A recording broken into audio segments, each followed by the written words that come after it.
나누기를 원합니다. 예수님께서 하시는 일과 우리의 일. 다시 한 번 더 해볼까요? 예수님께서 하시는 일과 우리의 일.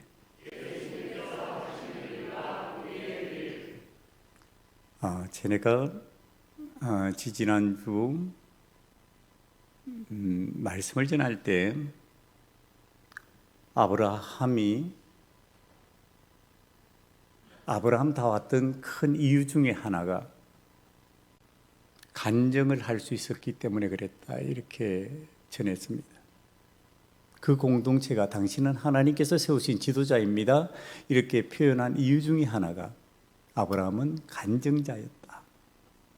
근데 롯은 왜 소돔에서 그 성의 지도자가 되지 못했을까? 간증을 안 했다. 하나님의 은혜를 받아도 은혜에 대한 간증이 없었다.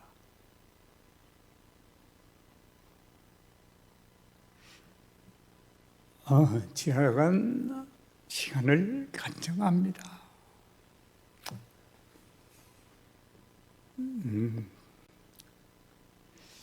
제가 참 건강하게 생활하려고 하는 사람 중에 한 사람이고요. 건강을 위한 노력을 그렇게 게을리 하지 않는 사람입니다.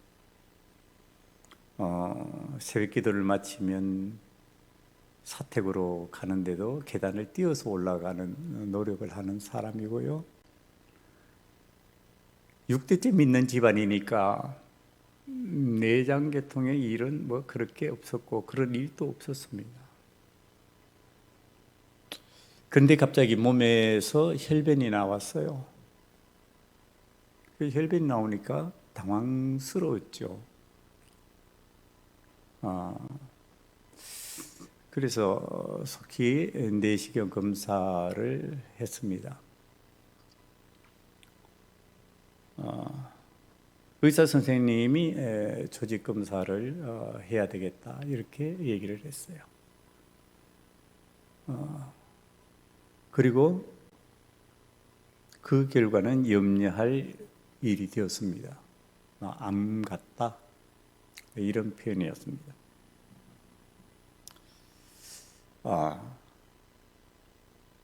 암이 의심된다는 이야기입니다. 그러니까 그때부터 아내가 인터넷을 검색하고 딸 내외가 인터넷을 검색하고 이제 난리가 났겠죠. 저는 인터넷 검색을 잘 안 합니다. 그런 검색을. 그리고서 이제 이 정도의 암 소견이면은 아마도 이제 3기 이상일 것이다. 3기 이상이 돼야 혈변이 나온다고 이제 대부분 그렇게 얘기가 하고, 그러면서 이제 저는 체력을 좀 강화시키기 위해서 운동을 했기 때문에 체중이 줄어들었다고 생각했는데 체중 감소가 이제 급격하게 일어났으니까 이제 집사람은 그것을 다 알고 염려를 했습니다. 암 3기 이상이 될 것 같으니까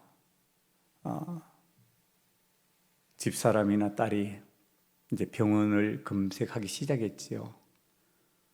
진료한 내과 선생님도 큰 병원에서 수술을 해야 될 겁니다, 그렇게 얘기를 했습니다. 그래도 그렇게 저는 답답하고 안타깝고 그런 불안하고 이런 건 없었습니다. 하나님의 뜻이 있다면 하나님 뜻대로 되는 것이지, 이렇게 생각을 했습니다. 그런데 생각지도 않은 이제 딸 내외가 찾은 유명 병원들, 암 전문 병원들을 검색하는 가운데 있었던 병원 중에 한 유명 의사 선생님이 갑자기 이제 저에게 연결이 되었습니다. 우연한 기회로. 그리고 급히 진료를 보자, 이렇게 해서 이제 진료로 들어갔습니다. 진료를 했는데 또 이 선생님은 약간 다른 말을 하는 겁니다. 이건 좀 큰 용종일 수도 있고 암이 같이 섞여 있는 것일 수도 있는데 잘 떼내면 그냥 떨어져 내릴 수도 있겠다. 그러면서 이제 즉시 항문으로 하는 검사를 했습니다. 그런데 검사 결과 아무래도 수술을 해야 되겠다, 그래서 이제 교회에는 알릴 틈 없이 수술로 들어간 겁니다. 수술로 들어갔는데 수술 결과 이제 결과물을 우리 집 사람한테 보여줬겠지요. 대장을 25cm 절단했습니다. 그리고 맹장을 또 처리했어요. 속이 우리 집 사람 표현입니다. 속이 썩어 문드러졌구만 이렇게 표현을 했어요. 협착된 거 이런 것들 의사 선생님 참 이상하다. 수술을 한 번도 하지 않은 사람이 어떻게 장이 이렇게 협착이 되어 있을까? 이제 스트레스성일 가능성이 많다. 그때 이제 제가 하나님 앞에 회개를 했죠. 내가 하나님 앞에 모든 일을 다 맡기고 그렇게 한다고 생각을 하면서 여전히 내 속에 염려하고 근심했던 바가 있었구나. 온전히 맡기지 못함으로 인해서 내가 그것이 스트레스가 되고 장애가 됐다면 용서해달라고 하나님 앞에 더 맡겨야 되겠습니다. 그리고 이제 수술을 했으니까 이제 더 엄밀 조직 검사를 하는 과정으로 들어갔습니다. 이 선생님이 이제 그때 제가 암에 대한 여러 가지 지식을 알았습니다. 암이 뿌리를 내리면 그 뿌리가 림프를 타고 온몸에 퍼진다는 겁니다. 그리고 이제 그 임파선에 그게 들어가 있으면 그 임파선이 이제 거기에서 문제가 생긴다고. 그러니까 그 있는 부위 주변을 갖다가 잘라내는데 광범위하게 잘라냈어요. 그 임파선까지 다 제거를 하고 그리고 이제 조직 검사를 했습니다. 그 수술 한 4일을 지나고 나니까 이제 간호사 선생님이 먼저 와서 얘기하는 겁니다. 몸에 전이는 없다고 합니다. 전이가 없으면 1, 2기 중에 하나입니다. 네, 그렇게 이제 표현을 했어요. 그 나머지는 의사 선생님이 와서 얘기할 거다. 토요일 날 저녁에 의사 선생님이 찾아오셨습니다. 1기입니다. 그러니까 잘라낸 부분만 잘 완치가 되면 수술은 가장 크게 했는데 그날 수술한 사람 중에 가장 크게 잘라내고 가장 크게 했는데 가장 상태는 좋습니다. 이렇게 해서 1기 초기로 진단을 받고 이제 회복 단계로 들어왔어요. 그런데 제가 좀 성격이 독하잖아요. 운동을 하라 그러는데 좀 독하게 운동을 해가지고 거기서 보는 사람들이 수술을 했는데 이렇게 빨리 회복이 되면서 하냐 그래서 또 이제 지난주는 먹던 것에서 실수가 되었는지 탈이 좀 났습니다. 그래서 다시 병원을 찾아가가지고 조정을 받고 다시 이제 미음을 먹는 것부터 시작을 하고 있습니다. 그래서 급격하게 이제 체중이 줄어든 모습이 있는데 이때 제가 생각한 겁니다. 하나님이 왜 혈변을 보게 하셨을까? 대부분 3기쯤 돼야지 혈변이 나오는데 왜 초기에 혈변이 나오게 하셨을까? 미련하니까. 나는 그런 거하고 상관없어. 우리 집은 대대로 건강한 집안이야. 그냥 하나님 알려주시는 거죠. 조사하게 만드시는 거죠. 이게 하나님 하시는 일이었어요. 그럼 내가 할 일은 무엇일까? 대장 내시경 검사하고 건강 위한 움직임을 하고 그건 내가 해야 할 일이었죠. 내가 할 일에 대한 부족함이 있었죠. 하나님 앞에 전적으로 맡기고 하나님을 위탁하고 하나님께 위탁하고 살아야 될 목회자가 하나님께 전적으로 하지 못했구나 라고 하는 회개 기간이 이번 기간이었습니다. 오늘 여러분 우리가 신앙생활 할 때 주의해야 할 부분을 하나님께서 이 미련한 종을 통해 여러분들에게 가르쳐 주시고 있습니다. 이 세상을 살아가면서 사람이 해야 할 일이 있고요. 하나님께서 도우실 일이 있습니다. 하나님께서 도우실 일과 사람이 해야 할 일을 갖다가 잘 못하고 사람이 할 일을 하나님께서 해야 할 일인 것처럼 방치해버리는 삶을 살면은 이때 신앙인들에게 신앙의 혼돈이 생깁니다. 신앙의 혼돈이 생기면서요, 마치 어떻게 되어버리냐 하면은 사람이 할 일을 하지 않으면서도 하나님께서 계시지 않는 것처럼 느껴지고 하나님께서 자신을 사랑하지 않는다고 잘못 알게 되는, 잘못 표현하게 되는 삶의 방식을 택해버리게 된다고 하는 사실입니다. 그런데 하나님께서 하실 일과 사람이 할 일을 잘 아는 사람은요, 어떻게 되느냐 하면은 하나님께서 살아계셔서 나를 도우신다, 이렇게 고백하게 됩니다. 하나님께서 나의 형편과 처지를 다 아시고 나를 인도하시고 나를 사랑하신다고 고백하게 된다고 하는 것입니다. 그러므로 인해서 신앙인이 마땅히 해야 할 일을 하면서 하나님께 영광을 돌리게 된다는 거죠. 이게 하나님께 영광을 돌리는 사람들의 특징이에요. 하나님의 일과 내 일을 아는 사람이 하나님께 영광을 돌리는 거죠. 그러니까 하나님의 할 일을 내가 할 수 있다고 생각하면은 하나님의 영광 사라져 버리는 거죠. 하나님이 하신다고 모르면 하나님 영광 사라져 버리는 거죠. 사람이 할 일과 하나님께서 하시는 일을 잘 아는 신앙인이 성경에는 참 많이 등장합니다. 그렇지만 그 중에 그 사실을 우리가 잘 이해하기 쉽게 잘 써놓은 시 한 편이 있습니다. 그게 오늘 제가 읽었던 시입니다. 시편 23편이에요. 시편 23편을 여러분들은 지금 성경에 나와 있는 대로 읽으세요. 제가 이것을 이런 마음으로 느끼면서 읽었습니다. 여호와 하나님께서 목자처럼 나를 인도하시니 나의 인생에 부족함이 없습니다.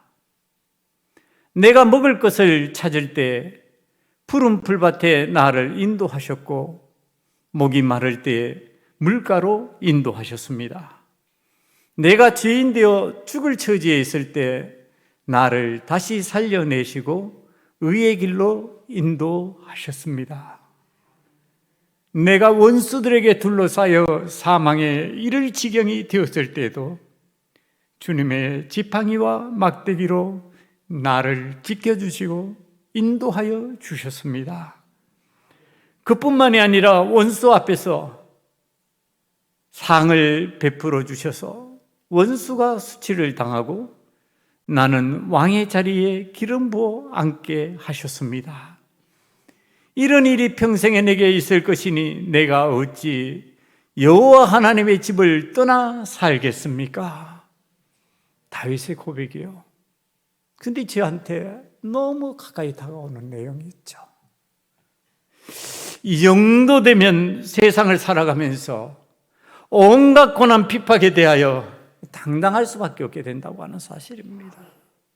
그래서 다윗이 그 사울왕의 온갖 핍박 가운데서도 당당하게 잘 견뎌냈던 것 같아요. 다윗이 하나님께서 사랑하시는 자인 이유가 여기 있습니다. 하나님이 어떤 분인지 아는 거죠.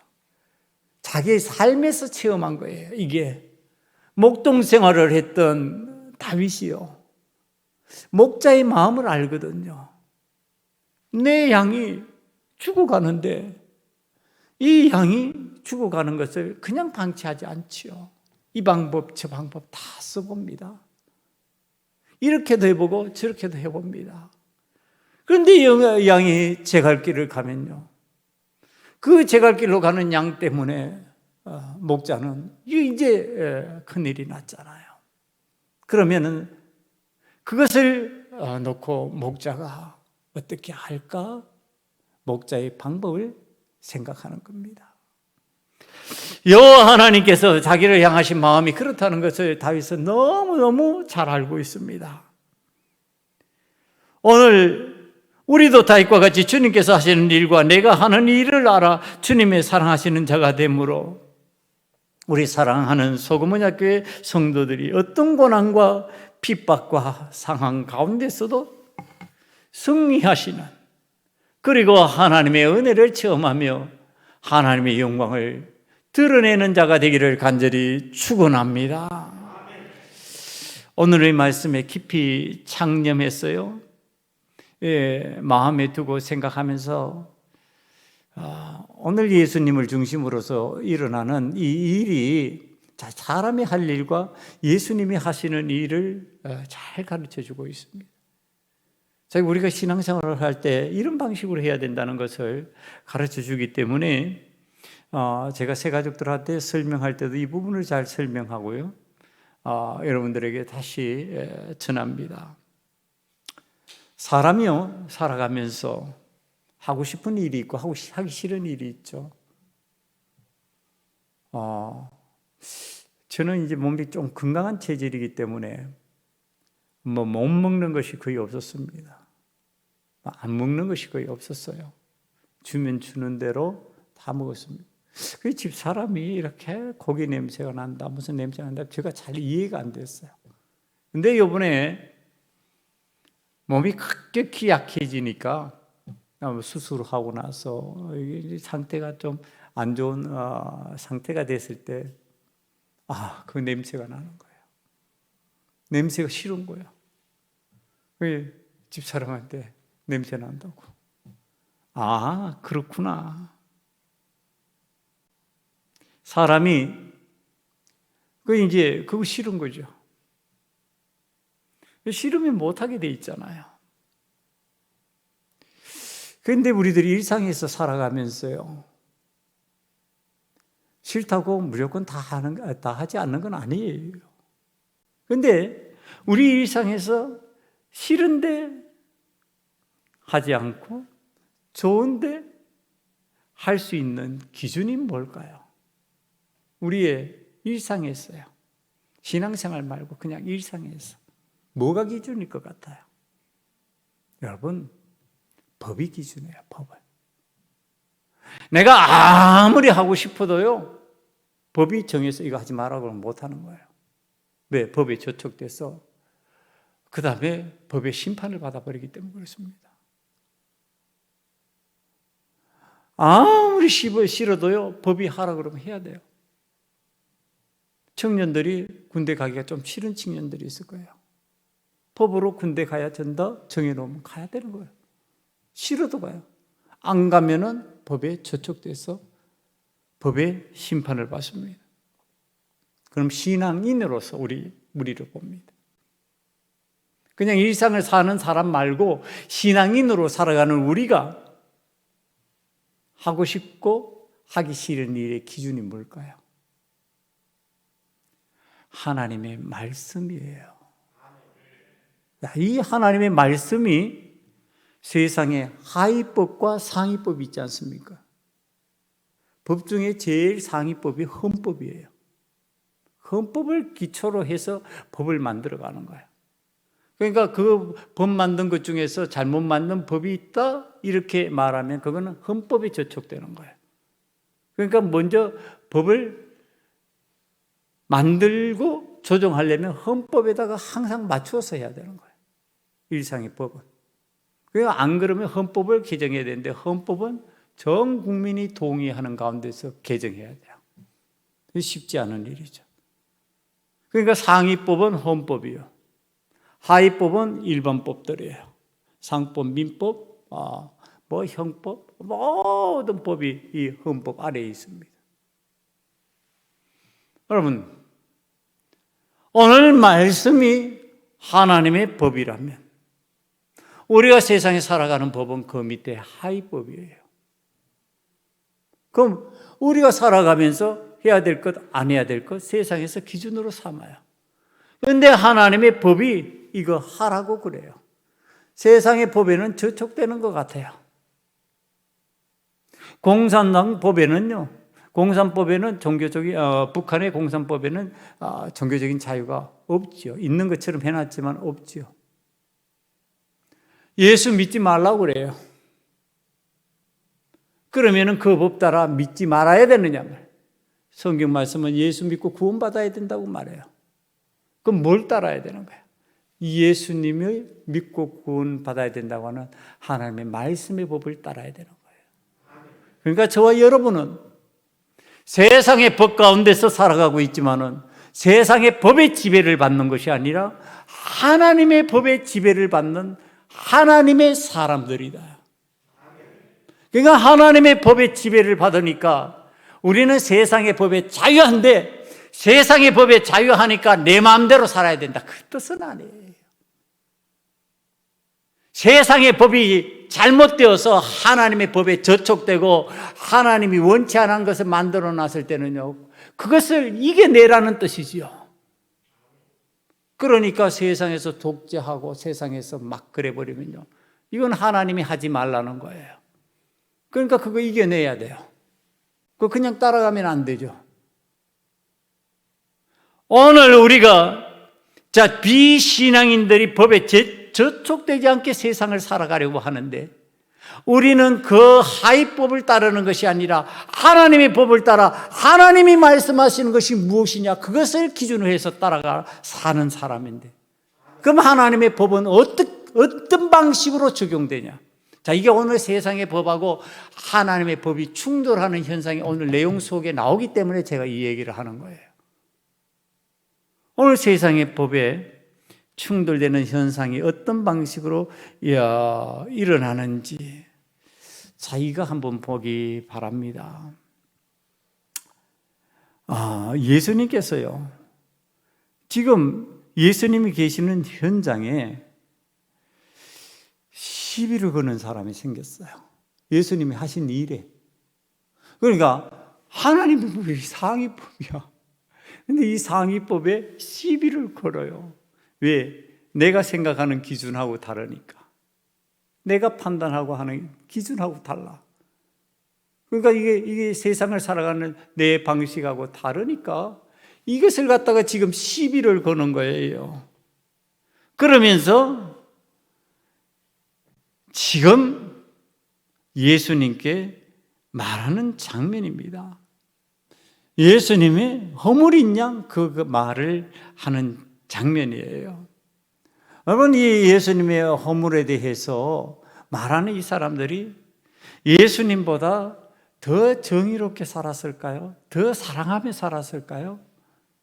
더 예수님, 하나님 뜻을 따르는 그 방식보다 더 잘 살았을까요? 그거 아니죠. 그래서 예수님은 이런 사람들에 관해서 좀 많이 싫어하셨어요. 공생애를 하는 동안에. 세례 요한의 말을 빌리면요, 이게 예수님 마음을 그대로 전달한 말이에요. 누가복음 3장 7절에서 9절 내용에 나옵니다. 요한이 세례를 받으러 나오는 무리에게 이르되 독사의 자식들아, 누가 너희에게 일러 장차올 진노를 피하라 하더냐? 그러므로 회개에 합당한 열매를 맺고 속으로 아브라함이 우리 조상이라 하지 말라. 내가 너희에게 이르노니 하나님이 능히 이 돌들로도 아브라함의 자손이 되게 하시리라. 이미 도끼가 나무 뿌리에 놓였으니 좋은 열매 맺지 아니하는 나무마다 찍혀 불에 던져지리라. 불에 던져진다는 건 심판을 얘기하는 거고요. 심판받기 전에 뭐 하라고요? 회개해라. 그럼 너희들의 상태는 어떻다고요? 독사다. 왜 너희들의 허물을 보지 못하느냐? 이 일이 뭐 잘못됐다고 그러느냐? 그 일이 뭔데요? 지금 예수님이 계시는 곳에요, 환자들이 가득 차 있습니다. 예수님이 어떤 집에서 치유사역을 하신 것 같아요. 예수님이 치유사역을 하시는 그 현장에 사람들이 병을 고치기 위해서 가득히 찾아왔습니다. 그런데 그때 또 다른 사람들이 자, 이제 묘한 모습으로 예수님이 계시는 그곳으로 옵니다. 움직이는 친구를 맨 친구들입니다. 중풍병자잖아요. 누워있는데 못 움직이니까 누워있으니까 침상에 메어가지고 지금 뭐 적어도 4명 이상이 됐겠죠. 무거운 사람이라면 뭐 6명이 될 수도 있고 8명이 될 수도 있을 거예요. 4명 이상이 하여튼 공동체의 사람이에요. 지금 사람들이 이 친구들을 메고 지금 예수님이 있는 데로 가는 거죠. 예수님 있는 데로 가는데, 예수님 있는 데로 가면요, 잘 비켜줬을까요? 안 비켜줬을까요? 새 가족들은 저하고 알아요. 안 비켜줘요. 여러분, 기득권을, 이게 신앙의 기득권자라고 말하는 거예요. 나도 문제가 있잖아요. 다 문제 있어요. 하나님의 전에 하나님의 교회에 나온 사람들은요, 다 그래서 죄인이라고 그래요. 그러니까 문제투성이의 사람들이야. 내 문제도 있어. 내 병도 있어. 그런데 예수님 병 고치러 나왔어. 그런데 저기에 보니까 참 안타깝게 친구들이 병든 자를 메고 오는데 비켜주고 싶은 마음은 있을 거야. 근데 내 병이 안 고쳐졌잖아. 나도 고치고 싶잖아. 못 비켜주게 돼 있어요. 안 비켜주게 돼 있어요. 이게 교회의 공동체가 기득권처럼 자꾸 보이는 현상 중에 하나예요. 내 병은 좀 약하니까 더 힘든 당신이 고치세요. 그러고서 비켜주면 좋은데 자기 병이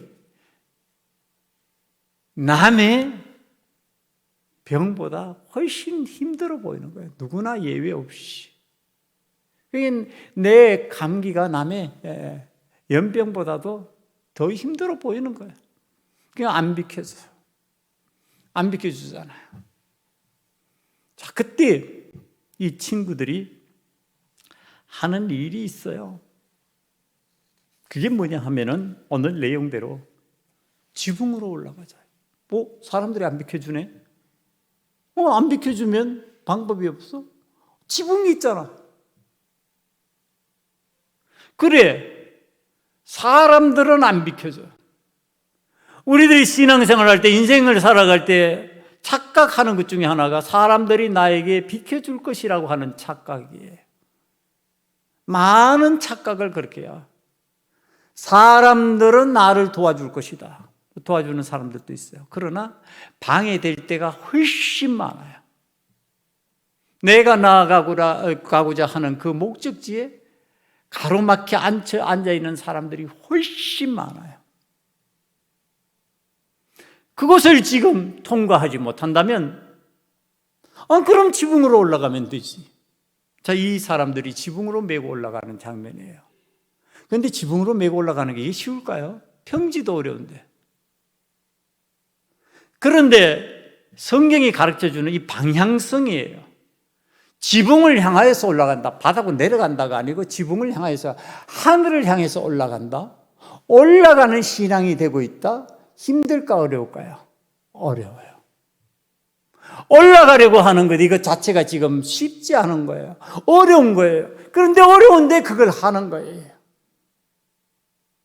어렵다고 포기해버리는 게 아니라 그 자리에 친구들, 아유, 나도 모르겠다. 내일도 아닌데 뭐 그러고서 그거 내버리고 그냥 흩어졌으면은 바리새인들과 서기관들이 예수님을 향해서 힐난하는 소리도 안 들었을 거고, 그 다음에 거기에서 일어나는 여러 가지 일들에 매여 있지도 않았을 거예요. 그런데 이 친구들은 그거하고 아랑곳 없이 친구를 메고 올라갑니다. 여러분, 저는 이 장면을 좀 깊이 생각하라고 그럽니다. 올라간 이 친구들이요, 지붕 뜯는 걸 시작합니다. 어디를 뜯을까요? 침상을 내리면 어디 내려야 돼요? 저 뒤에 내리면 돼요? 안 돼요? 사람들 없는 곳에 내리면 돼요? 그건 내리나 마나요? 어디에 내려야 될까요? 예수님 있는 지점이요. 예수님 있는 지점으로 그 침상을 내려야 돼요. 예수님 있는 지점에 지금 그 침상만한 크기의 구멍을 뚫고 있는 거예요. 여러분, 우리가 신앙생활 할 때 이게 체면 불구하고 욕먹고 비난당하고 조롱당하고 우스운 사람 되는 상황을 얘기하는 겁니다.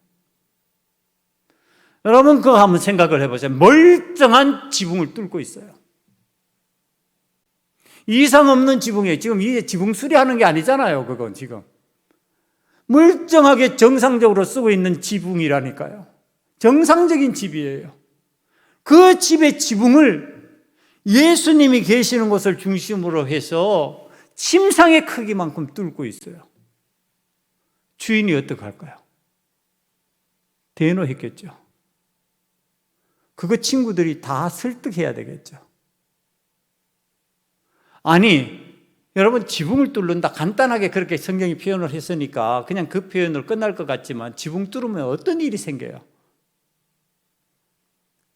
그걸 뚫을 때 아무리 조심해도 지금 예수님 머리 위로 그 떨어지는 것들이 있었을 거예요.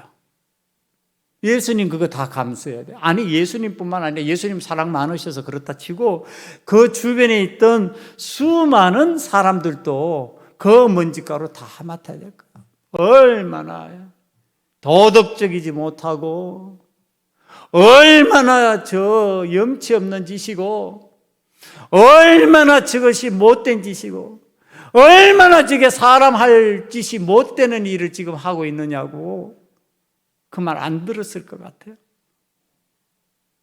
그 말을 듣잖아요. 그 말을 듣고 이 친구들이 그 어려운 상황을 이겨내고 기어코 침상을 예수님 바로 앞으로 내립니다. 예수님 바로 앞에 그 침상을 내리는 거예요. 여러분, 근데 예수님이 거기에 부동의하지 않습니다. 동의합니다. 잘했다는 거예요. 그 말씀이 뭐냐 하면은 예수님이 베풀 수 있는 가장 큰 은혜, 예수님이 하실 수 있는 말 중에 가장 크신 은혜의 말을 합니다. 그게 뭐냐면 내 죄 사함을 받았다. 너 구원받았다 예요. 너 친구들 때문에 구원받았다. 너 지붕을 뚫고 내려와서 너 구원받았다 예요. 자, 이 죄 사함을 받았다 이 문제 속으로 들어가면서 이제 우리는 생각을 하게 됩니다. 이 말을 들은 비난하는 사람들이 그러는 거예요. 할 수 없는 말을 하고 있구만. 아니 어떻게 당신이 죄 사함을 받았다고 할 수 있느냐? 그건 사람이 할 말 아니지. 하나님만이 하실 수 있지. 예수 그리스도를 하나님으로 인정하지 못하는 사람, 다시 말하면은 육신의 병, 몸의 고통, 이것만 제거하는 것만이 은혜라고 생각하는 사람들에게 나타나는 현상, 그게 뭘까요? 죄 사함 받았다고 하는 그 더 큰 은혜가 아니라고 하는 거, 그거는 당신의 영역이 아니라고 말하는 거, 그건 당신이 할 수 없는 일이라고 말하는 거, 그건 뭘로 증명을 다시 해줘야 될까요? 죄 사함을 할 수 있는 은혜를 가진 하나님의 아들, 구세주라고 하는 것을 무엇을 증명할까요? 예수님 그 다음 그걸 증명하는 거예요. 너희들 죄 사함을 받았다고 그러니까 그거 못 받아들이냐? 그럼 내가 증명할게. 너희들의 방식으로 증명해서 내가 설명해 줄게.